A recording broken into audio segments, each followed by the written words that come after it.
ಈ ಸಲದ ಕಪ್ಪು ಪಾಕಿಸ್ತಾನದ ತಿಗಲೆಗೆ. ಈ ಸಲ ನಮ್ಗೆ ಕಪ್ಪು ಸಿಗದಿದ್ರೂ ಪರವಾಗಿಲ್ಲ, ಆದ್ರೆ ಆ ಪಾಕಿಸ್ತಾನದ ಕೋಳಿ ಮಕ್ಕಳನ್ನು ಮಾತ್ರ ಬಿದ್ದು ಹೊಡಿ ಮಾಡಿ ಹಾಕಿ ಅವರಿಗೆ ನಾಚಿಗೆ ಮಾನ ಮರ್ಯಾದೆ ಎಂತ ಇಲ್ಲ. ನೋಡಿ, ಅವರು ಜನಸಾಮಾನ್ಯರ ಮೇಲೆ ಅಟ್ಯಾಕ್ ಮಾಡ್ಲಿಕ್ಕೆ ಬರ್ತಿದ್ದಾರೆ.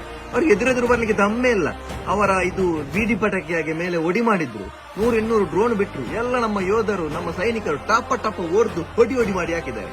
ಆದ್ರೂ ಮಾನ ಮರ್ಯಾದೆ ಇದಿಲ್ಲ. ನಮ್ಮ ಭಾರತ ತುಂಬಾ ಒಳ್ಳೆಯದು, ಕರುಣೆ ದಯೆ ಎಲ್ಲ ಉಂಟು. ಅದಕ್ಕಾಗಿ ಅವರು ಇಷ್ಟುವರೆಗೆ ಬದುಕಿದ್ದಾರೆ. ಇಲ್ಲಾದ್ರೆ ಇಷ್ಟೊತ್ತಿಗೆ ಒಡಿ ಮಾಡಿ ಏನೇ ಆಗ್ಲಿ ನಾವಿವತ್ತು ನೆಮ್ಮದಿಯಾಗಿ ನಿದ್ದೆ ಮಾಡ್ತಿದ್ದೇವೆ ಅಂತ ಹೇಳಿದ್ರೆ ಕಾರಣ ಅದು ನಮ್ಮ ಯೋಧರು, ನಮ್ಮ ಸೈನಿಕರು, ನಮ್ಮ ಭಾರತ. ಸೊ ನಾನು ನನ್ನ ದೇವರಲ್ಲಿ ಕೇಳುದಿಷ್ಟೇ, ಅವರು ಇನ್ನಷ್ಟು ಬಲಶಾಲಿಯಾಗ್ಲಿ, ಅವರಿಗೆ ಆಯಸ್ಸು ತುಂಬಾ ಇರಲಿ, ನಮ್ಮ ದೇವರಲ್ಲಿ ಬೇಡ್ಕೊಳ್ತಿಷ್ಟೇ.